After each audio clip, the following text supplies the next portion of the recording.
காலையில வந்து 9 மணிக்கெல்லாம் நீ கிளம்பிடணும் அப்படின்னு சொன்னாரு. மணி வந்து 11:15. இப்பதான் வந்து இவர் வந்து கிளம்பி வந்திருக்காரு. கேட்டா இதே நான் லேட்டா கிளம்பி இருந்தேன்னா இந்நேரம் வந்து உனக்கு பொறுப்பு இல்ல, உங்க வீட்டுல பருப்பு இல்ல அப்படின்னு இருப்பாரு. அம்சத்தொலியின் மறுபக்கம் அப்படின்றதுதான் என்ன மறுபக்கம். உறவுகள் அனைவருக்கும் அன்பு வணக்கம். எல்லாருக்குமே தெரியும், திருச்சியில பேரெழுச்சியாக மக்களின் மாநாடு நடக்குது. அந்த மாநாடு வந்து நாளைக்கு தான், சனிக்கிழமை நாளைக்கு தான் மாநாடு. வேட்பாளர்கள் எல்லாம் மதியம் 2 மணிக்கு தான் அண்ணன் சந்திக்கிறதா சொன்னாங்க. ஆனால் நாங்கள் முதல் நாளே கிளம்புறோம் அப்படின்னு வீட்டில் கூட கேட்டாங்க, என்னப்பா நாளைக்கு தானே மாநாடு, ஏன்ப்பா இன்னைக்கே போகிற அப்படின்னு. அப்போ கூட அம்மாட்ட சொன்னேன், அம்மா நம்ம சின்ன பிள்ளையா இருக்கும்போது ஊரில் வந்து திருவிழா நடக்கும். அம்மா அங்கே திருவிழாவில் பலூன் விற்கும், ரசனா விற்கும், அந்த குச்சி ஐஸு எல்லாம் விற்கும், ராட்டினங்கள்லாம் இருக்கும். நமக்கு ஒரு ஆர்வம் இருக்கும், சொந்தக்காரங்கள்லாம் வருவாங்க அப்படின்ட்டு. அதே போல் இந்த மாநாடுங்கிறது வந்து பார்த்தோன்னா தமிழ்நாடு முழுக்க இருக்கக்கூடிய என்னுடைய உறவுகள் எல்லாருமே வருவாங்க. இந்த நாம் தமிழர் கட்சி எனக்கு என்ன கொடுத்துருக்கு அப்படின்னா, நிறைய அண்ணன், தம்பி, அக்கா, தங்கச்சி, சித்தப்பா, பெரியப்பா, மாமா, அத்தா, இப்படி நிறைய உறவுகளை கொடுத்துருக்கு. அந்த உறவுகளை எல்லாம் நான் சந்திக்கிறதுக்கு தான் போகிறேன் அப்படின்னு சொல்லி சொன்னேன். அம்மா உடனே இவ்வளோ பேர் இருக்காங்களா? ஆமாம், கல்யாணத்துலேயே பார்த்தோன்னா நிறைய பேர் வந்தாங்க அப்படின்னு அம்மா சொன்னாங்க. அதனால நானும் அனீஸ் பாத்திமா, அது அனீஸ் பாத்திமா உங்க எல்லாருக்குமே தெரியும், என்னுடைய மனைவி பாபநாசம் சட்டமன்ற தொகுதியில் போட்டிடுறாங்க. அதனால நாங்கள் முதல் நாளே கிளம்புறோம். அவ்வளவுதான் கிளம்புறோம். அதாவது காலையில வந்து 9 மணிக்கெல்லாம் நீ கிளம்பிடணும் அப்படின்னு சொன்னாரு. மணி வந்து 11:15. இப்பதான் வந்து இவர் வந்து கிளம்பி வந்திருக்காரு. கேட்டா இதே நான் லேட்டா கிளம்பி இருந்தேன்னா இந்நேரம் வந்து உனக்கு பொறுப்பு இல்ல, உங்க வீட்டுல பருப்பு இல்ல அப்படின்னு இருப்பாரு. இவர் லேட்டா கிளம்புறதுனால எதுவும் பிரச்சனை இல்லை. இல்ல அப்படி இல்லை. என்னன்னா ரமலான் மாதம் நோன்பு இருக்கிறோம், இரவு முழுக்க கண் முழிக்கிறோம், காலையில சகர் செஞ்சுட்டு தான் படுக்கிறோம். அதனால எந்திரிக்க முடியல, கொஞ்சம் தாமதம் ஆயிடுச்சு. அதனால இப்போ எந்திரிச்சு ரெடியாகி கிளம்பி போயிட்டு இருக்கோம். போகிற வழியில ஒரு நண்பரை ஒருத்தரை சந்திக்க வந்தோம். நாங்கள் பாபநாசத்துலேருந்து கிளம்பிட்டோம். கிளம்பி வர வழியில ஒரு நண்பர், அவரும் ஒரு தமிழ் தேசியவாதி. அவருடைய மனைவி நிறைய மாத கர்ப்பிணியாக இருக்கிறதுனால மருத்துவமனைக்கு அழைச்சிட்டு போயிருக்காங்க. நான் வரேன்னு சொல்லியிருந்தாரு மாநாட்டுக்கு. இப்போ என்னன்னா, நீங்கள் கிளம்புங்க, நான் பார்த்துட்டு நாளைக்கு நான் எப்படியாவது மாநாட்டுக்கு வந்துடுறேன், உறுதியாக நான் வரேன் அப்படின்னு சொல்லியிருக்காரு. அவரை பார்த்துட்டு போவோம் அப்படின்னா காத்திருக்கோம். இதுக்கு இடையில இந்த மாநாடு எல்லாருக்குமே தெரியும், ஒரு ஒட்டுமொத்த இந்தியாவுமே திரும்பி பார்க்கக்கூடிய ஒரு மாநாடாக இந்த மாநாடு அமைய போகுது.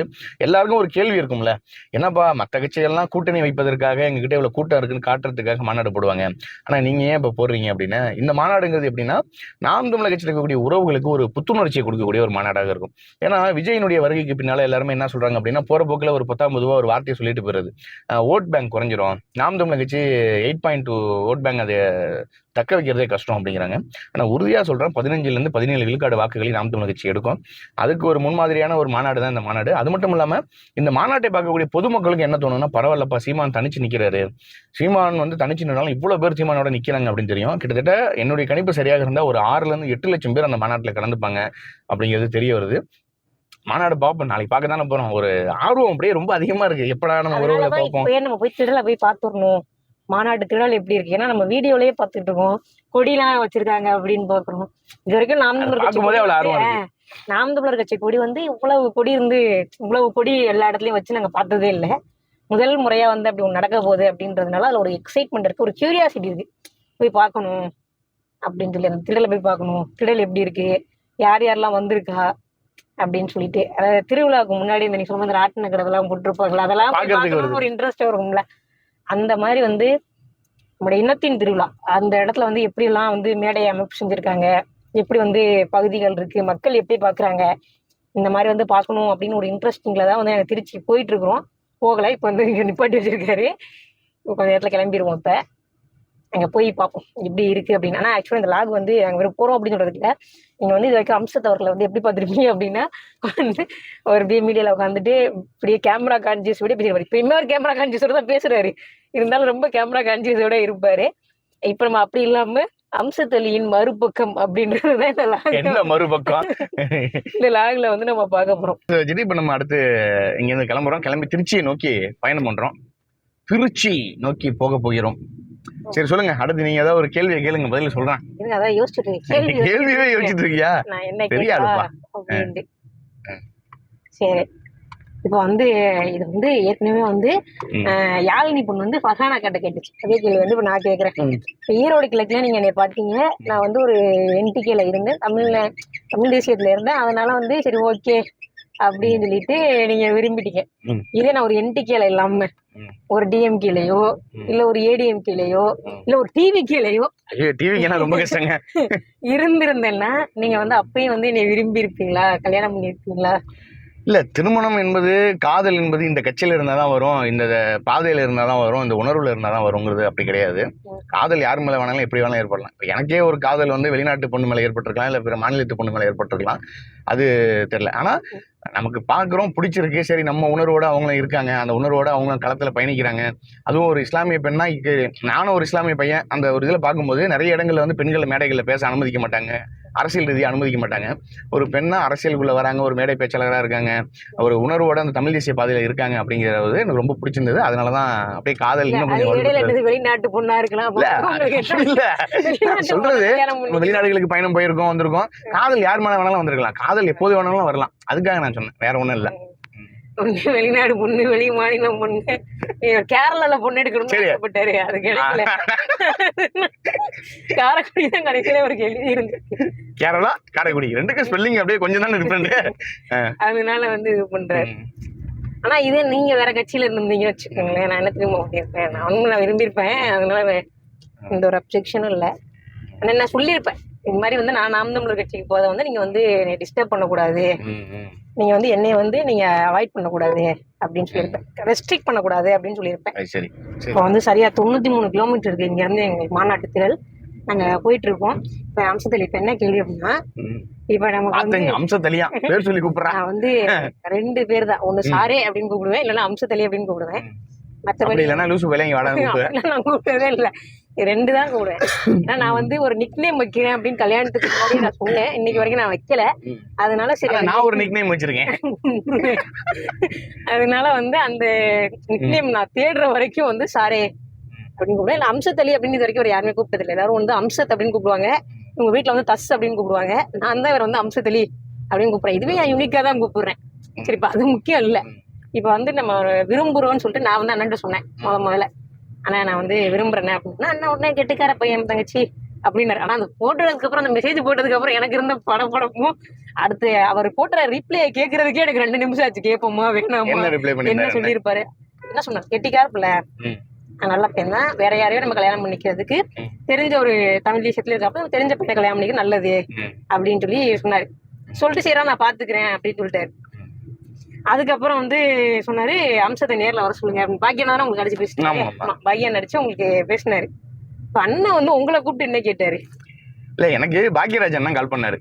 கால் பண்ணிட்டு, தம்பி இது மாதிரி அண்ணன் உன்னை பாக்கணுங்கிறாங்க, எப்போ வர, எப்ப நான் வரணும்னா நாளைக்கு காலையில ஒரு 11:30 அலுவலகம் வந்துரு அப்படின்னாங்க. சரி நான் வந்துடுறேன் அப்படின்ட்டு அன்னைக்கு.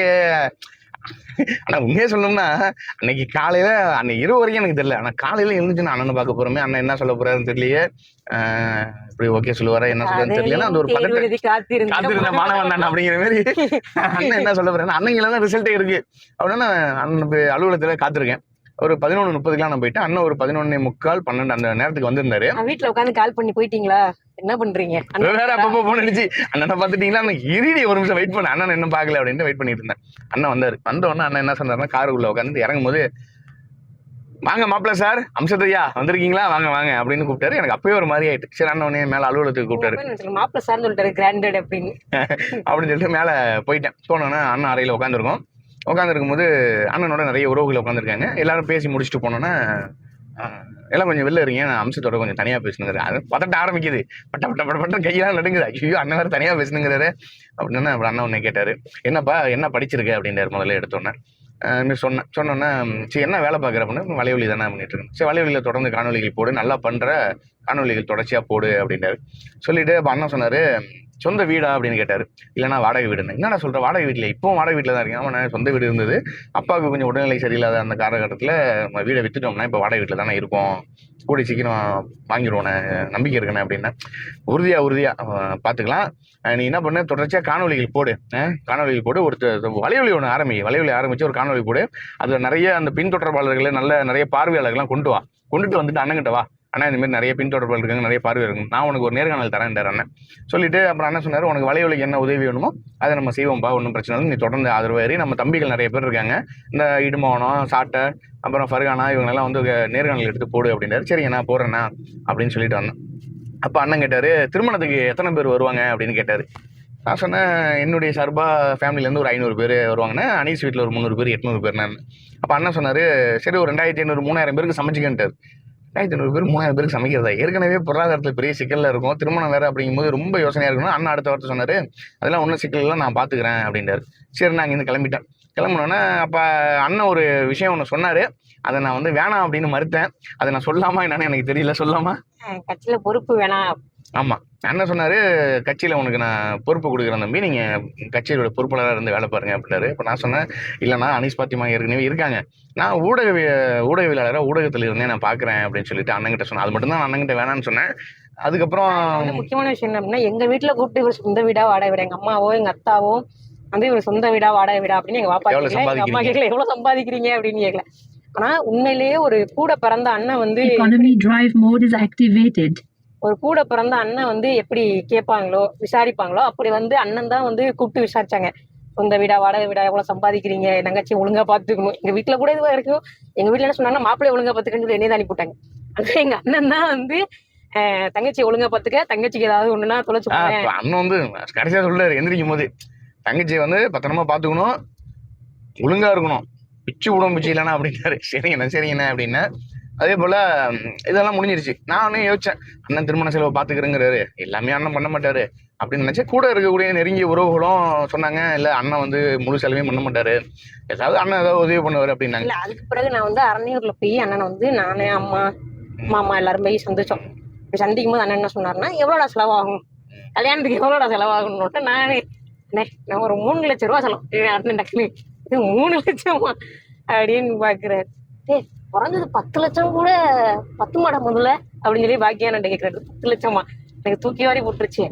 நான் 10 லட்சம் சொல்றாரு அண்ணன் அப்படின்ட்டு. ஏன்னா எனக்கு முன்னாடி வந்து காலேஜ் ஃபீஸ்ல அதே மாதிரி நிறைய ஹாஸ்டல் ஃபீஸ் அதெல்லாம் வந்து நாம் தமிழர் கட்சி அண்ணன் சீமான் அவர்கள் தான் செஞ்சிருக்காங்க.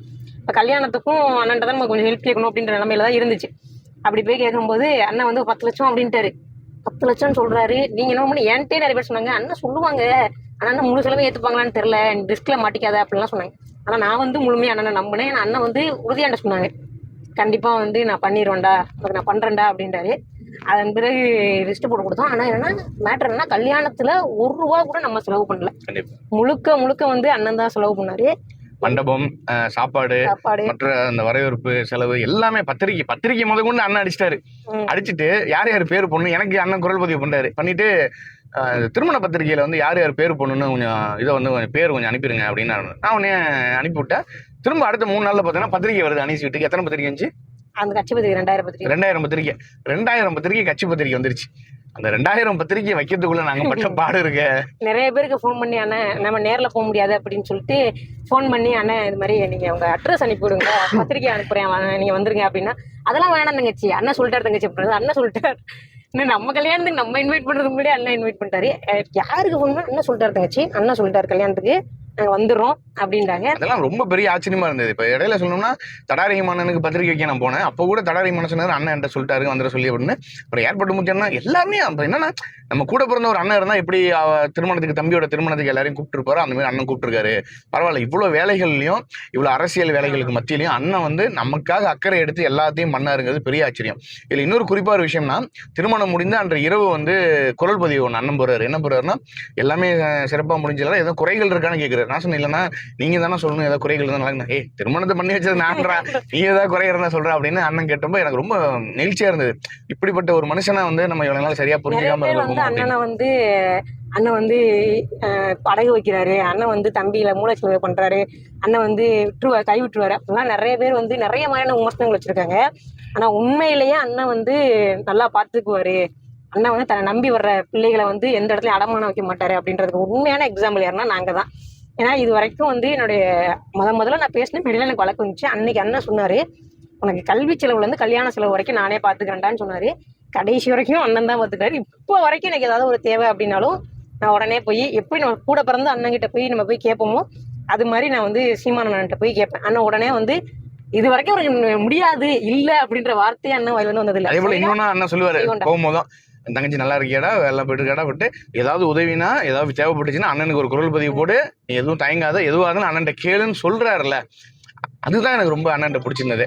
ஏன்னா அந்த அளவுக்கு வந்து அண்ணன் வந்து ஒரு கூட பிறந்த ஒரு தங்கச்சினா எப்படி பார்த்துப்பாரோ, கூட பிறந்த ஒரு தம்பியை எப்படி பார்த்துப்பாரோ, ஒரு நல்லது இப்போ ஒன்றும் இல்லை, அண்ணங்கிட்ட நான் ஒரு குரல் பதிவு போடுவேன். ஆனால் இந்த தேர்தலில் வந்து நம்ம இந்த இடத்துல யாருக்கு நான் சீட்டு கொடுக்குறோம் அப்படின்னு நம்ம எதாவது கேட்டோம்னு வச்சுக்கலாம், அவரு இருக்கிற பிஸியில் என்ன பண்ணிருக்கலாம், ஆமாம் தம்பி இந்த இடத்துல வந்து நாங்கள் இந்த சமூகத்தை சேர்ந்தவங்களுக்கு சீட்டு கொடுக்கணும்னு போயிடலாம். ஆனால் அதுக்கு அண்ணன் ஒரு விளக்கம் சொல்லுவார். ஒரு 10 நிமிஷம் 15 நிமிஷம் ஒரு குரல் பதிவை போட்டு, தம்பி இது இப்படி தம்பி இது இப்படி தம்பி, நம்ம இந்த மாதிரியான அரசியலை பண்ணுறோம், நீங்கள் இந்த புத்தகங்கள் படிங்க பாரு. அதே போல் அண்ணன் இருந்து ஒரு நாள் குரல் பதிவு வருது. என்ன வருதுன்னா, என்னுடைய காணொலி அண்ணன் பார்த்துட்டு குரல் பதிவு போறாரு. உங்களுடைய நேர்காணல் பார்த்தேன், ரொம்ப சிறப்பு, நல்லா இருக்கு, இதே போல தொடர்ந்து பேசுங்க, நிறைய ஆவணங்களை வந்து எடுத்துட்டு போங்க, பேசும்போது எடுத்துட்டு போய் இதை காட்டி பேசுங்க, இந்த புத்தகங்கள் படிங்கன்னு அண்ணன் அவ்வளோ அறிவுரை நமக்கு சொல்லுவார். அப்பதான் புரிஞ்சுக்கிட்டோம் அண்ணன் வந்து நம்மளை எவ்வளவு அக்கறை எடுத்து நம்மளை வந்து பாத்துக்கிறாரு அப்படிங்கிறத. மற்ற தலைவர்கள் மாதிரி கடந்து போக மாட்டார் அண்ணன். அண்ணன் வந்து சரி அப்படின்னு எல்லாரையுமே தட்டி கொடுத்து வளர்த்து இன்னைக்கு வந்து அடையாளப்படுத்தி இருக்கிறாரு அப்படின்னா அது அண்ணன் சீமான் தான். எந்த இடத்துலயுமே வந்து நம்ம நல்லா செஞ்சது கூட நமக்கே தெரியும். ஆனா நம்ம அண்ணனுக்கு அனுப்புவோம். அண்ணன் வந்து சிறப்பா இருக்குடா, சிறப்பா வந்து ரொம்ப பாராட்டுவாரு. அடுத்தவங்க வந்து ஒரு காட்சியே இருக்குன்னு வச்சுங்களேன், ஒரு காட்சி நம்ம வந்து படமாக்குறோம் அப்படின்னா, இப்ப நான் அண்ணனுக்காக வந்து ஒரு பாடல் ஒண்ணு பண்ணியிருந்தேன். அந்த பாடல் இன்னும் வெளி வரல, அது சில காரணங்களால வெளிவர முடியாம அப்படியே இருக்கு, சில சிக்கல்னால. அந்த பாடலை வந்து முதல்ல அண்ணன்கிட்ட நான் போட்டு காட்டானே, கொஞ்சம் ஒரு பாடல் ஒன்று தயார் பண்ணேன்னா இதுல கொஞ்சம் இன்னும் வந்து இது வந்து ரஃபா தானே இருக்கு, இன்னும் வந்து ஒரிஜினல் ட்ராக் இன்னும் மிக்ஸ் பண்ணல அப்படின்னு காட்டும்போது அண்ணன் பார்த்துட்டு ரொம்ப சிறப்பா இருக்குன்னு ரொம்ப பாராட்டினாரு. எனக்கு அப்பெல்லாம் என்ன தோணுச்சுன்னா, அண்ணன் பாராட்டும் போது நம்ம இன்னும் வீரியமாக அடுத்து கிடைச்சு. இன்னும் அண்ணனே சொன்னார் என்கிட்ட, புத்தகங்களை எழுதுறா, நிறைய புத்தகங்களை எழுது, நீ வந்து நல்ல ஒரு படைப்பாளியா மாறு, நிறைய அரசியல் தெரிஞ்சுக்கோ அப்படின்னு சொல்லிட்டு நம்மளை புத்தகங்கள் எழுத தூண்டுவாரு. நம்ம நிறைய மேடைகளில் பேச தூண்டுவாரு. நம்ம சரியா பேசலன்னா கூட நமக்கு வாய்ப்புகள் கொடுப்பாரு. இப்போ ஈரோடு கிழக்கு இடைத்தேர்தலையே நான் மேடையில் பேசுறதுக்கான எந்த ஒரு ப்ரிப்பரேஷனும் இல்லாமல் தான் நான் வந்தேன். திடீர்னு அண்ணன் கூப்பிட்டு அடுத்து நீ மேடையில் பேசு அப்படின்ட்டாரு. என்ன பேசுறதுன்னு எனக்கு தெரியல. சரின்னு சொல்லிட்டு நான் மேடையில் ஏறி பேசினேன். அப்போது கூட அண்ணன் என்கிட்ட பேசினா, சிறப்பாக பேசினா, நல்லா பேசினா, தொடர்ச்சியாக இதே போல பேசு அப்படின்னு சொல்லி நிறைய புத்தகங்கள் வாசிக்க சொன்னார். அண்ணன் வந்து அக்கறை எடுத்துட்டு, இப்போ நம்ம ஒரு சாதாரண ஒரு மனிதர், அண்ணன் வந்து ஒரு கட்சியினுடைய தலைவர், இன்னைக்கு தமிழ்நாட்டில் தெரிஞ்ச ஒரு முகம், அவர் வந்து நமக்கு ஒரு குரல் பதிவு போட்டு, தம்பி இந்த காணொலி நல்லா பேசுறீங்க, இந்த புத்தகங்கள் படிங்க, இப்படி நடந்துக்குங்க, இப்படி பண்ணுங்கிறத சொல்ல வேண்டிய அவசியம் இல்லை. அவர் நினைச்சிட்டு சாதாரணமாக கடந்து போயிருக்கலாம். ஆனால் அது அக்கறை எடுத்து பண்றாருன்னா அது உண்மையாகவே ஒரு அக்கறை உள்ள ஒரு மனிதனால தான் பண்ண முடியும். ஏன்னா அண்ணன் வந்து ஒரு கிராமத்தில் நம்ம எல்லாம் சொல்லுவோம் ஏதோ புழுதிக்காட்டில் வந்தாரு அப்படின்னு. ஆனால் நான் அண்ணனோட காணொலிகள் நிறைய பார்க்கும்போது ஒரு விடயம் மட்டும் தான் அண்ணன்கிட்ட நோட் பண்ணேன். அண்ணன் வந்து இப்போ சொல்லுவார் ஒரு நேர்காணலில், நான் வந்து சின்ன பிள்ளையா இருக்கும்போது பள்ளிக்கூடம் படிக்கும்போது அந்த அரைக்கால் ட்ரௌசர் பள்ளிக்கூடத்தில் கொடுப்பாங்களே, அப்போ தூங்கும்போது சிறுநீரகம் கழிச்சிருவேன். தூங்கும்போது மறுநாள் காலையில் போட்டுக்கிறதுக்கு எனக்கு ட்ராயர் இருக்காது. எங்கள் அக்கா என்ன பண்ண, உடனே அதை அலசி சாதம் வடிக்கிற சட்டி மேலே வச்சு காய வச்சு எனக்கு போட்டு விடுவாங்க. அப்படிலாம் நான் பள்ளிக்கூடம் போனங்கிறாரு. ஆனால் அந்த மனிதனுடைய அசாத்திய திறமையை நான் எப்போ பார்த்தேன்னா, அந்த 2011 காலகட்டங்களில் நான் சொன்னேன், என்ன போயிட்டு அண்ணனை முதல்ல பார்த்தேன், நான் தமிழ் உலக சாவுல மீதமாக பார்த்தேன், காளிதாசை பார்த்தேன்னு. அப்போ வந்து அந்த கூட்டத்தில் வந்து பார்த்தீங்கன்னா 20 பேர் தாங்க இருந்தாங்க. 20 பேர் தான் இருந்தான். அப்போ அண்ணன் சொன்னார், இன்னும் 10 ஆண்டுகள் கழித்து இதே தமிழ் தேசிய அரசியல் எழுச்சி நான் எப்படி காட்டுறேன் பாருன்னாரு. அந்த அளவுக்கு தன்னம்பிக்கையோட ஒரு மனிதன் நிற்கிறாரு. அவ்வளோ குறிக்கோள் இருக்குது. அண்ணன் வந்து ஒரு 100 படங்கள் நடிச்சிட்டோ, இல்லை ஒரு பெரிய எம்எல்ஏவோட மகனோ, இல்லை ஒரு கட்சியினுடைய தலைவருடைய மகனோ, இல்லை முன்னாள் முதலமைச்சருடைய பேரனோ மகனோ, இல்லை ஒரு விஜய் போல ஒரு பெரிய நடிகன்லாம் கிடையாது. சீமான் என்ற ஒரு மனிதன் யாரென்று தெரியாத ஒரு மனிதனாக தான் அரசியலுக்குள்ள வந்தார். யாருக்குமே அவர் பெருசாக தெரிஞ்சிருக்காது. ஆனால் இன்னைக்கு சீமான தெரியாத மனிதர்கள் தமிழ்நாட்டில் இல்லைங்கிறத உருவாக்கியிருக்காருல, பெரிய விஷயம். உலகம் முழுக்கவே நீங்க அண்ணன் சீமானை வந்து தெரியாத ஆட்கள் இல்லை. அந்த அளவுக்கு அண்ணன் இதாகிட்டாரு. அவருடைய தன்னம்பிக்கை ரொம்ப பிடிச்சிருக்குன்னே நம்ம சொல்லலாம். நல்ல படம் பேசுனீங்களே, இப்ப நீங்க வந்து இதுக்கு முன்னாடி வந்து நிறைய வந்து படங்கள் உதவி இயக்குனரா இருந்திருக்கீங்க, கதையெல்லாம் எழுதிருக்கீங்க. உங்களுக்கு வந்து தலைவர் சார்ந்த படங்கள், தமிழ் தேசியம் சார்ந்த படங்கள்லாம் வரணும் அப்படின்ற ஆசை இருக்கா? இல்ல வந்து எடுக்கணும், இந்த மாதிரி படங்கள் வந்து நம்ம எடுக்கணும் அப்படின்னு உங்களுக்கு ஒரு ஆசை இருக்கா? இல்ல, நான் உதவி இயக்குனராக இருந்த காலகட்டத்தில் இப்படிப்பட்ட எண்ணங்கள்லாம் இல்லை. இப்ப இருக்கான்னு இருக்கு. அந்த உதவி இயக்குனராக இருந்த காலகட்டங்கள்ல அந்த எண்ணங்கள்லாம் இல்லை. ஆனா எனக்கு அப்ப இருந்த காலம் என்ன இருந்ததுன்னா, நம்ம ஒரு பெரிய நடிகரை வச்சு ஒரு படம் பண்ணணும், நம்மள வந்து ஒரு அஜித், விஜய், ஒரு விக்ரம், சூர்யா போன்ற நடிகர்களை வைத்து ஒரு பெரிய படம் பண்ணணும்னு தான் தோணுச்சு. சில காலகட்டங்களுக்கு பின்னால்தான் நமக்கு தோணுது, அந்த மாதிரி நடிகர்களை வைத்து படம் பண்ணனா அது நடிகர்களுடைய படமா மாறிடும். ஒரு இயக்குனராக நம்ம வெற்றி பெறணும், ஒரு புதுமுகத்தை வச்சு அந்த படம் மிகப்பெரிய பிளாக் பஸ்டர் ஆகணும், அப்பதான் அந்த ஒரு இயக்குனராக நம்ம வின் பண்ண முடியும்னு. அதுக்கு பின்னால நிறைய வரலாறுகளை, விடுதலை புலிகளுடைய வரலாறுகளை படித்தேன். அதுல எனக்கு ரொம்ப ஒரு தாக்கத்தை ஏற்படுத்தினது யாருன்னா அங்கேயர் கண்ணியினுடைய விடயங்கள்லாம் படிக்கும் போது, இதை ஒரு படமா எடுத்தா என்ன, எவ்வளவோ படங்கள் வருது தமிழ் சினிமாவில். இப்போ பாகுபலி வருது, கேஜிஎஃப்னு வருது, ஏதோ புனை கதைகளை வச்சு படம் எடுக்கிறான். ஆனால் உண்மையாகவே ஒரு பெண் போராளி இப்படிலாம் இருந்திருக்காங்க, ஒரு போராளிகள் இப்படி இருந்திருக்காங்க, அந்த கதையை எடுக்கணும்னு ஒரு ஆர்வம் இருக்குது. கதைகள் பண்ணிட்டு இருக்கேன். உங்களுக்கே தெரியும், இவங்க தான் எழுத்தாளர். என்னுடைய கதைக்கு வந்து எழுத்தாளர் யாருன்னா இவங்க தான். நான் சொல்ல அவங்க தான் உட்காந்து எழுதிட்டு இருப்பாங்க. அவங்களுக்கே தெரியும் ஆனா எங்களுக்கு வந்து ஒரு தாட் இருக்கு, என்ன அப்படின்னா படத்தை வந்து நார்மலா ஒரு டாக்குமெண்ட்ரி மாதிரி எடுக்காம ஒரு கமர்ஷியல் ஃபிலிம் மாதிரி எடுத்து உலகம் முழுக்க கொண்டு போய் சேர்க்கணும். ஒரு உதாரணத்துக்கு சொல்லணும்னா பாகுபலின்னு ஒரு படம் வந்தது, இல்லை வந்து புஷ்பான்னு ஒரு படம் வந்தது, இல்லை கேஜிஎஃப்னு ஒரு படம் வந்ததுன்னா அந்த படம் வந்து வெளியாகிற வரைக்கும் இது யாருடைய வரலாறு, இது யாரை குறிக்கிறதுன்னு தெரியக்கூடாது யாருக்கும். அந்த அளவுக்கு ஒரு படத்தை எடுத்துட்டு அது வெளிவந்ததுக்கு பின்னால்தான் ஓ இது அங்கேயர்கண்ணியுடைய வரலாறு, இது பொட்டு அம்மானுடைய வரலாறு அப்படின்னு தெரியணும். அந்த அளவுக்கான கதைகளை பண்ணணும், நேர்த்தியாக கையாளணும், ஒரு கமர்ஷியல் படமா கொடுக்கணும். அந்த படத்தை பார்க்கக்கூடிய மக்கள் வந்து கொண்டாடணும், சாமானிய மக்களும் அதை வந்து கொண்டாடணும். வந்து அரசியல் தெரியக்கூடாது, அவங்களுக்கு வந்து தலைவர் பத்தி தெரியக்கூடாது. ஆனாலும் அவங்களுக்கு வந்து முதல் முறையா நம்ம வந்து இது வரைக்கும் அப்படித்தான் நிறைய பேர் இருக்கிறாங்க, அவங்க எல்லாருக்கும் நம்ம போய் கடத்தணும், படத்தின் மூலமா கடத்தணும். ஏன்னா நம்ம இப்ப இந்த அமரன் ஒரு படம் வந்துச்சு, அந்த அமரன் படம் வந்து உண்மையை சொல்லணும் அப்படின்னா அது இன்னொரு பக்கத்தை பேசுச்சு. உண்மையிலே காஷ்மீர் மக்களோட வழி அது பேசல, காஷ்மீர் மக்களுடைய உரிமை போராட்டம் எப்படி கொண்டாங்கன்றதை விட நல்லா கொண்டிருக்காங்கன்னு பார்த்து ரசிச்ச படம் தான் அந்த படம். ஆனா அந்த படம் வந்து அன்னைக்கு மிகப்பெரிய ஒரு தாக்கத்தை ஏற்படுச்சு, இப்படின்னா ஒரு ராணுவ வீரர் இருந்தாரு அப்படின்னு. அந்த மாதிரி வந்து நம்ம ஒரு கமர்ஷியல் பிலிமா எடுத்து, ஆனா அதை வந்து மிகப்பெரிய அளவுல வந்து தலைவருடைய இதை வந்து அந்த ரீசென்ட் டைம்ல வந்து பாத்தீங்கன்னா தியாகத்தை அப்படி கொண்டு சார்பட்டா பரம்பரை படம் எனக்கு ரொம்ப பிடிச்சிருந்தது. அதனுடைய திரைக்கதை ரொம்ப அழகாக அண்ணன் பா ரஞ்சித் அவர்கள் எழுதியிருந்தார். அந்த சார்பட்டா பரம்பரை வர்றது வரைக்கும் நமக்கு தெரியாது, இப்படிலாம் சென்னையில் வந்து மல்யுத்தம் இருந்திருக்கு அப்படின்னு தெரியாது. ஆனால் வந்ததுக்கு அப்புறம் தெரியல. அதே போல தான் வந்து நிறைய படங்களை நம்ம வந்து சொல்லலாம். இப்போ விடுதலை படமாக இருக்கட்டும், விடுதலை படம் வந்ததுக்கு அப்புறம் தான் ஐயா புலவர் கலைபெருமாளுடைய வரலாறு அது பேசுது. வாத்தியாராக வாழ்ந்தது வந்து புலவர் கலைபெருமாள் தான் சொல்றாங்க. ஆனால் நம்ம ஒரு திரைப்படம் எடுக்கணும், அந்த படத்தும் வந்து ஒரு மிகப்பெரிய தாக்கத்தை இந்த சமூகத்தில் ஏற்படுத்தணும். அதுல வந்து புலிகள் தான் என்ன மக்கள் டீகோட்டிங் பண்ணி பத்தியா இந்த இடத்துல வந்து இவரை சொல்லியிருக்காங்க, இப்போ வந்து பொட்டாமனை சொல்லியிருக்காங்க, இப்போ வந்து பாலராஜ் அண்ணன் இங்க சொல்லியிருக்காங்க, இங்க வந்து கிட்டு அவர்களை பேசியிருக்காங்க, இங்க அங்கே பேசியிருக்காங்க அப்படின்னு சொல்ற அளவுக்கு நம்ம அந்த திரைக்கதையை நம்ம புலிகள் பத்தியோ டைரக்டா நம்ம வந்து தமிழ் தேசிய அரசியல் பத்தியோ பேசணும் அப்படின்னா அதை வந்து வெகு சிலர் தான் பாக்குறாங்க. இன்னொன்னு அதுக்கான வாய்ப்பும் கம்மியா இருக்கு. இதே ஒரு கமர்ஷியல் பிலிமா நம்ம எடுத்தோம் அப்படின்னா ஒரு பொதுமக்கள் பார்க்கக்கூடிய வெகுஜன மக்களுடைய படமா வந்து அதை மாத்திருக்கோம். அந்த மாதிரி வரலாற்று படங்கள் எடுக்கணும்னு ஆசை இருக்கு. ஆனா அதுக்கு முன்னால வந்து நான் ஒரு நிறைய படங்கள் பண்ணணும் அப்படின்னு ஒரு ஆசை இருக்கு, நிறைய கதைகளும் எழுதி வச்சிருக்கேன். ஆனா அதுல ஒரு படம் வந்து பாத்தீங்கன்னா விடிஞ்சா கல்யாணம். ஆமா, எங்க திருமண கதை, எங்களுடைய காதல், எங்களுக்கு காதல் எப்படி ஆரம்பமானது, அந்த காதல் எப்படி அண்ணன் சீமான் போனது, அது எப்படி திருமணத்துக்கு போனது, திருமணத்துக்கு முதல் நாள் இரவு வரைக்கும் எப்படி எல்லாம் இருந்ததுங்கிறது தான் விடிஞ்சா கல்யாணங்கிற பேர்ல ஒரு படம் எடுக்க போறோம். ஒரு கல்யாணத்துல வந்து மாப்பிள்ளைக்கும் பொண்ணுக்கும் தான் வேலை கம்மியா இருக்கும், மாப்பிள்ளையும் பொண்ணு தான் நிம்மதியா தூங்குவாங்க, ரெஸ்ட் எடுக்கணும். ஆனா எங்க கல்யாணத்துல வந்து நைட்டு 2 மணிக்கு எனக்கு போன் பண்ணி மைக் செட் இல்ல தங்க சீன் சொன்னதும், நைட்டு 3 மணிக்கு இவருக்கு போன் பண்ணி கரியன் இருக்கு இட மிஷின் இல்லை அப்படின்னு சொன்னதுலாம் வந்து அது வந்து படமா பாத்தீங்கன்னா செம்ம காமெடியா இருக்கும். அப்படி ஒரு கதை தான் வந்து எங்களுடைய கதை. எப்படி கல்யாணம் பண்ணணும்னு தெரியல, எப்படி காதலிச்சோன்னு தெரியல, எப்படியோ அது போயிட்டு இருக்கு. இப்ப இன்னொரு கேள்வி என்னன்னா அம்சத்திலே, இப்ப வந்து என்கிட்ட நேத்து கூட நான் ஒரு இன்டர்வியூ கொடுத்தப்ப கூட கேட்டாங்க, நீங்க வந்து கன்சீவா இருக்கீங்க, எல்லாருக்குமே வந்து குடும்பம் தான் ஃபர்ஸ்ட், அதுவும் இப்போ நம்ம எங்க அம்மா ஒத்துக்கிறதுன்றது வேற, ஆனா மாமி ஒத்துக்கிறது அப்படிங்கிறது வேற. எங்க அம்மா அது தெளிவா சொல்லு. ஆமா, இவங்க அம்மா ஒத்துக்கிறது அப்படிங்கிறது வேற.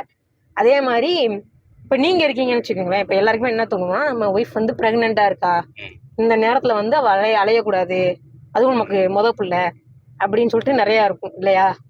இன்னொன்னு உங்க வீட்டுக்கு வேற நீங்க மூத்த பிள்ளை அப்படின்றப்போ உங்க பிள்ளைய வந்து தூக்கி கொஞ்சணும் பார்க்கணும் அப்படின்றது உங்க குடும்பத்துல இருக்க எல்லாருடைய ஆசையாவும் இருக்கும். இந்த நேரத்துல வந்து நான் எலெக்ஷன்ல நிக்கிறேன், ஓகேவா, உங்களுடைய உண்மையாவே உங்களுடைய மனநிலை என்ன? என்னுடைய மனநிலை என்னன்னா, முதல்ல எலெக்ஷன்ல வந்து தேர்தலில் வந்து அனீஸ் பாத்திமாவுக்கு வந்து அறிவிக்கிற வரைக்கும் கன்சீவ் ஆகலை. அண்ணன் வந்து சரியா இந்த தொகுதி உனக்கு முன்னாடி வேற தொகுதி சொல்லி அதுக்கப்புறம் இந்த தொகுதி மாறினது, அதுக்கப்புறம் திடீர்னு அண்ணன்கிட்ட போய் அண்ணன் இந்த மாதிரி கன்சீவ் ஆகுன்னு அண்ணன் முதல்ல ஷாக் ஆயிட்டாரு. எப்போ வாழ்த்துக்கள், ஆனால் தங்கச்சி தேர்தலில் நிற்கணுமாடா, வெயில் காலம் வேற, ஒரு நிறைய நடக்கணும் போகணும் வரணும், எப்படி செட் ஆகுமா அப்படின்னா நான் அனீஸ்டே கேட்டுங்கண்ணே அப்படின்னு.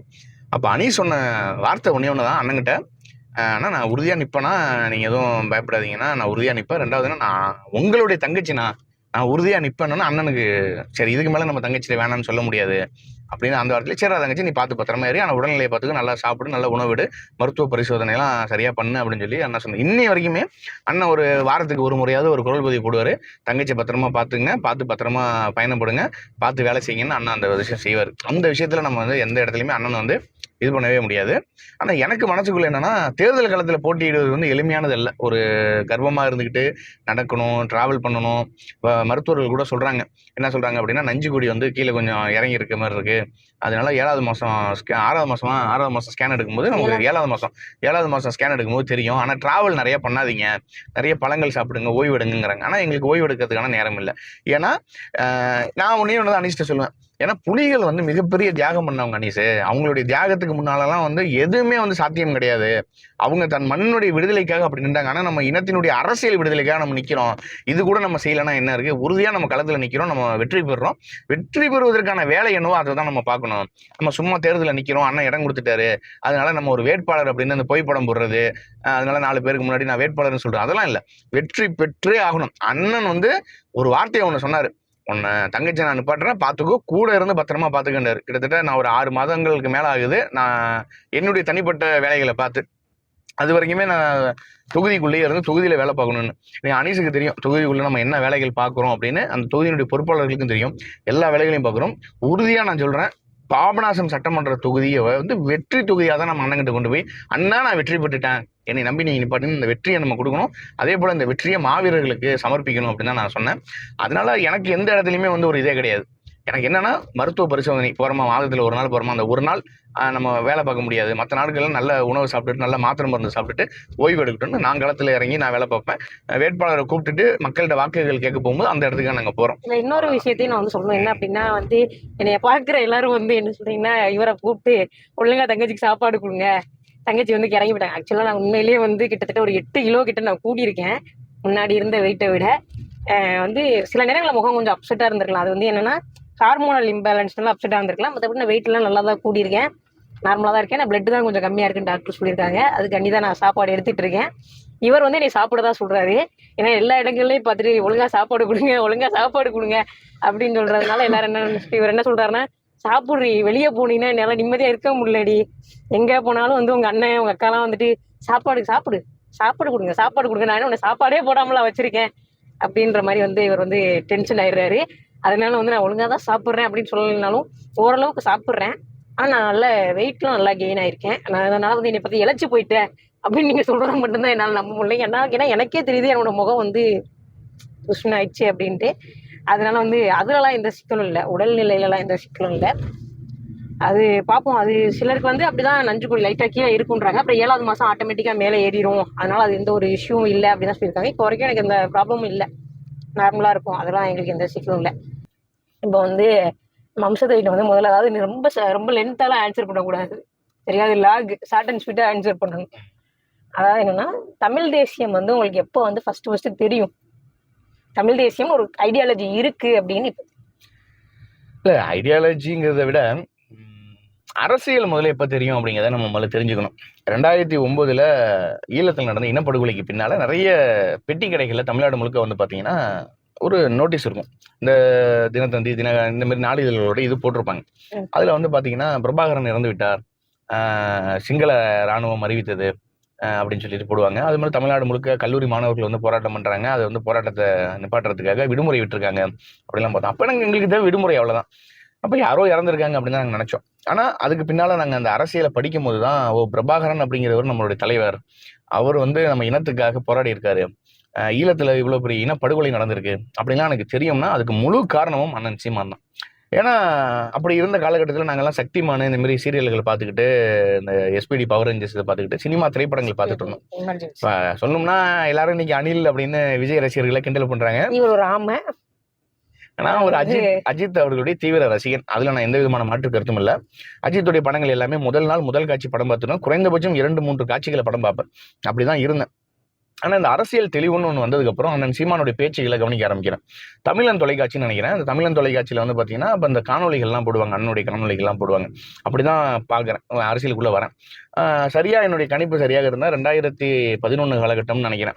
அப்போ மயிலாடுதுறையில் விஜயா திரையரங்கு பக்கத்தில் ஒரு கூட்டம் ஒன்று போடுறாங்க. அப்போ அந்த கூட்டத்தில் வந்து பார்த்தீங்கன்னா, தமிழ் முழக்கம் ஷாவுல் ஹமீத் மாமா அவர்கள் அந்த கூட்டத்தில் கலந்துக்கிறார். அப்போலாம் எனக்கு அவர் யாருன்னு தெரியாது. முதல்ல அவர் வந்து அப்போ தான் சந்திக்கிறேன். அப்போ அந்த கூட்டத்தில் நான் முதல்ல போய் பேசுறது யார்கிட்ட பேசுகிறேன்னா, காளிதாசன் அப்படிங்கிற ஒரு அண்ணன்கிட்ட போய் பேசுகிறேன். அவர் மயிலாடுதுறை மாவட்டத்தினுடைய செயலாளராக இருந்தார். இப்போ கொள்கை பரப்பு செயலாளராக, மாநில கொள்கை பரப்பு செயலாளராக இருக்கார். அங்கதான் அண்ணனை முதல்ல சந்திக்கிறேன். அப்ப காளிதாஸ் அண்ணன் சொல்றாரு, தம்பி வாங்க தம்பி, நம்மளோட இணைஞ்சு பயணிப்போம், நம்மளாம் ஒரே உறவா ஒரே குடும்பமா இருப்போங்கிறாரு. எனக்கு ரொம்ப பிடிச்சிருந்தது. சொல்லிட்டு அடுத்த நிமிஷம், தம்பி அங்க கொடியை ஊண்டிட்டு இருக்காங்க, அங்க போய் உதவி பண்ணுங்க அப்படின்ட்டாரு. அதான் கட்சிக்குள்ள வந்தோடனே கொடியை ஊண்டுங்கிறாரு, இது பண்றாரு அப்படின்னு சொல்லிட்டு அப்படியே ஒரு ஜாலியா இருந்துச்சு. போய் கொடியெல்லாம் ஊண்டிட்டு கூட்டம் தான். அந்த கூட்டத்துல வந்து பாத்தீங்கன்னா ஒரு 20-25 பேர் தான் கலந்துருப்போம். அதுக்கப்புறம் அண்ணன் சொன்னாரு, தம்பி உங்கள்கிட்ட அலைபேசி இருக்கா, நம்பர் இருக்குன்னா சொன்னா, இல்ல நான் என்கிட்ட இல்ல, நான் வாங்கணும்னா வாங்கிட்டு சொல்றேன் அப்படின்னு. அப்ப வீட்டுல அம்மா கிட்ட போன் இருந்துச்சு, இந்த 1100 அந்த நோக்கியா அதுதான் இருந்தது. அப்படிதான் நம்பரை கொடுத்து அப்புறம் நிறைய கூட்டங்களுக்கு போய் கலந்துக்கிட்டோம். அந்த காலகட்டத்தில் ஒரு பொருளாதார நெருக்கடி, குடும்ப சூழல் காரணமாக என்னால் இங்கே தாய் நிலத்தில் இருக்க முடியல. அப்போ நான் என்ன பண்ணுறேன், மிடில் ஈஸ்ட் கண்ட்ரிக்கு நான் வெளிநாடு பயணம் போகிறேன். வீட்டு டிரைவர், ஹவுஸ் டிரைவர் இருக்காங்களே, ஹவுஸ் டிரைவராக குவைத்துக்கு வந்து நான் வேலைக்கு போகிறேன். அப்போ அங்கே குவைத்தில் வந்து எர்முக் அப்படிங்கிற ஒரு பகுதிகளில் வீட்டில் டிரைவராக வேலை பார்க்குறேன். அங்கே விசா எடுத்து அங்கே போயிடுறேன். போனோன்னா அங்கே 60 தினார் சம்பளம். 60 தினார்னா அன்றைய காலகட்டத்தில் ஒரு தினார் வந்து பார்த்தீங்கன்னா 190 ரூபாய், 192 ரூபா அந்த ரேஞ்சில் தான் இருந்தது. அப்போ கிட்டத்தட்ட வந்து 11,000 ரூபாய் சம்பளம் வரும். அந்த 11,000 ரூபாய் சம்பளத்துக்காக தான் வெளிநாடு வேலைக்கு போகிறேன் 2011 காலகட்டத்தில். அப்போ அங்கே நான் வந்து வேலைக்கு போகும்போது விடுமுறை, வெள்ளிக்கிழமை விடுமுறை இருக்கும். அப்போ நான் வந்து பகுதி நகர பகுதிகளுக்கு போகும்போது அங்கே ஒரு 4-5 பேர் கூட்டமாக உட்காந்து பேசிட்டு இருக்காங்க, தமிழ் பேசுகிறாங்க. அப்போ உடனே பார்த்தோன்னா அங்கே போய் நான் அறிமுகமாகறேன். அப்போ அதில் வந்து கல்யாண முருகேசன் அண்ணன் ஒரு அண்ணன், மன்னார்குடியை சேர்ந்தவங்க. அப்புறம் ராவண பிரபு அண்ணன், நம்ம பேராவூர்ணி அறந்தாங்கி பக்கம். அதுக்கு பின்னால் ராஜேஷ்னு ஒரு அண்ணன், பாபநாசம் தொகுதி. அப்புறம் வந்து இப்படி நிறைய உறவுகள் அங்கே இருக்காங்க, கவிச்செல்வம் அண்ணன், ராஜேஷ் அண்ணன், இப்படி நிறைய உறவுகள் அங்கே எனக்கு பழக்கமாக வராங்க. அவர்கள்ட்ட நான் பேசுகிறேன்னா அவங்க, சரி தம்பி நீங்கள் வந்து உங்களுடைய தொலைபேசி எண்ணை கொடுங்க, நம்ம வந்து இணைச்சிப்போம், நாங்கள் வெள்ளிக்கிழமை வாரம் வந்து கூட்டம் நடத்துவோம் அப்படின்னு சொல்கிறாங்க. சரிங்கன்னா நான் அடுத்த வாரம் கூட்டத்துக்கு வரேன்னு சொல்லி வாங்கிறோம். அதுக்கு பின்னால் நாங்கள் தமிழ் தேசிய அரசியலை படிக்க ஆரம்பிக்கிறேன். எனக்கு வெளிநாடுன்னு போனதுக்கப்புறம் தான் இந்த தமிழ் தேசிய அரசியலை முழுமையாக படிப்பதற்கான வாய்ப்புகள் ஏற்பட்டுச்சு. இந்த ஓய்வு நேரங்களில் காணொலி பார்ப்பது. ஏன்னா இங்கே வந்து அப்போ அந்த காலகட்டத்தில் 2011, நான் சொல்றது வந்து அக்டோபர் காலகட்டம், இறுதி காலகட்டத்தில் வந்து பார்த்தீங்கன்னா பெரிய அளவில் இணைய வசதிகள் கிடையாது இங்கே தமிழ்நாட்டில். நாங்கள் இருந்ததும் பெரிய ஒரு குக்கிராமம். நாங்கள் படித்தது எப்படின்னா ஒரு 7 மணிக்கு மேலே பேருந்து சேவையே இருக்காது. அப்படிப்பட்ட ஒரு கிராமத்தில் அரசு பள்ளிக்கூடத்தில் படித்து அதுக்கு பின்னால் நாங்கள் கல்லூரிக்கு போய் இப்படி தான் நாங்கள் இருந்தோம். அப்போ அந்த காலகட்டத்தில் வேலை வாய்ப்பு இல்லாதனால வெளிநாட்டுக்கு போயிட்டோம். அங்கே இணையதள வசதி இருந்ததுனால நிறைய காணொலிகள் பார்க்க முடிஞ்சது. நிறைய கேசட்டாக வரும். அப்படின்னா இந்த வெள்ளிக்கிழமை நாங்கள் விடுமுறைக்கு போனோம்னா அந்த கேசட்டு போடுவாங்க. எப்படின்னா அந்த புது திரைப்படம் வெளியானா அந்த கேசட்டு, அப்புறம் அந்த டிவி நிகழ்ச்சிகள், இதெல்லாம் அதில் அப்படி பார்க்கும்போது அண்ணனுடைய பேச்சு ஒன்று காணொலியில் படுது. அதுக்கப்புறம் அதன் மூலியமாக நிறைய அரசியல் கற்றுக்கல தெரிஞ்சுக்கிறேன். ஓ இதுதான் அரசியலா, திராவிடம்னா இப்படி பொய்யா இருக்கான்னு சொல்லி சீமான் அண்ணன் காணொலியை பார்த்து வளர்ந்ததில் நானும் ஒருத்தவன். 2016 தேர்தல் காலகட்டம் வரைக்கும், என்ன சொன்னோம்னா ஆர்கே நகர் இடைத்தேர்தல் நடக்கிற வரைக்கும் நான் நாம் தமிழர் கட்சியில் ரொம்ப ஈடுபாடோட பயணிச்சுட்டு இருக்கேன். அப்போ ஒரு சின்ன மனக்கசப்பு உறவுகளோட, அந்த மனக்கசப்புல கட்சியில் இருக்க வேணாம், வெளியிலேருந்து ஒரு ஆதரவாளராக இருப்போம் அப்படின்னு சொல்லிட்டு அப்படி இருக்கேன். நான் இப்போ வந்து ஒரு திரும்ப தாயகத்துக்கு வரும்போது ஒரு உதவி இயக்குனராக நான் வேலை செய்கிறேன். அதுக்கு முன்னாலேயே நான் திரைப்படத்தில் வேலை பார்த்த அனுபவங்கள் இருக்குது. அப்புறம் ஒரு உதவி இயக்குனராக வேலை செய்கிறேன். அப்புறம் 2-3 திரைப்படங்களுக்கு வந்து கதை எழுதுவதற்கான வாய்ப்புகள் வருது. அவரோட உட்காந்து கதை எழுதுகிறோம். அப்புறம் ஒரு படத்துக்கு வந்து திரைக்கதை எழுதுகிறோம். அப்புறம் ஒரு படத்தில் மீண்டும் போய் உதவி இயக்குனராக பணிபுரிகிறேன். இப்படிலாம் இருக்கக்கூடிய காலகட்டத்தில் மீடியாவில் பேசுவதற்கு ஒரு வாய்ப்பு கிடைக்கும். அந்த காலகட்டத்தில் நான் திரும்பவும் போய் மீடியாவில் போய் உள்ள இணைஞ்சு டிஎன் மீடியா 24 அந்த சேனலில் ஒரு நெறியாளராக பேட்டி எடுக்கிறேன். முதல் பேட்டி வந்து எனக்கு நல்ல ஞாபகம் இருக்குது. ஐயா சாவித்திரி கண்ணன், பத்திரிகையாளர் சாவித்திரி கண்ணன் இருக்கார். அவரோட தான் என்னுடைய முதல் நேர்காணல். அவருமே என்னை பாராட்டினார், நல்லா பண்ணீங்க அம்சத்தை, இன்னும் சிறப்பாக பண்ணுங்க அப்படின்னு சொன்னார். அதுலேருந்து அப்படியே படிப்படியாக வளர்ந்து இந்த இடத்துல வந்து நிற்கிறோம். இன்றைக்கி அம்சத் அப்படின்னு சொன்னால் இந்த வலையொலிகள் மூலியமாக காணொலி போடுவதனால நிறைய உறவுகள் நமக்கு வந்து ஆதரவு கொடுக்குறாங்க தெரியுது. சரி, ஓகே, அவ்வளோதான். இப்போ வந்து இன்னும் வந்து எங்களுக்கு ஒரு 76 கிலோமீட்டர் இருக்குது இங்கேருந்து மாநாட்டு திடல் போயிட்டுருக்கோம்.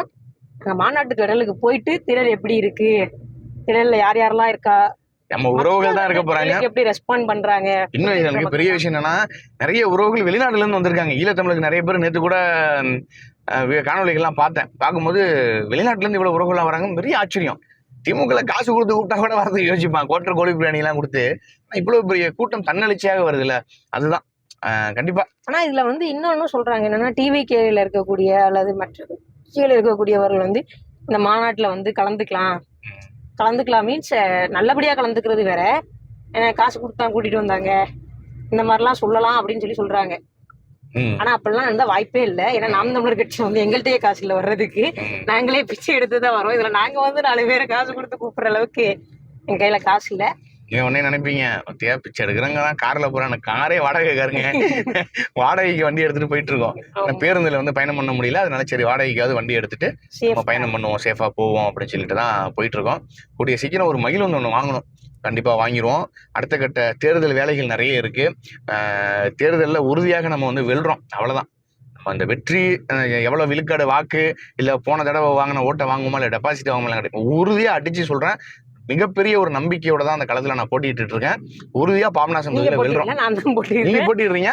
நீங்க போட்டி இப்ப நம்ம கட்சியோட மாநாடு. ஆனா நமக்கு என்ன தெரியுது, நம்ம குடும்ப விழா மாதிரி இருக்குல்ல.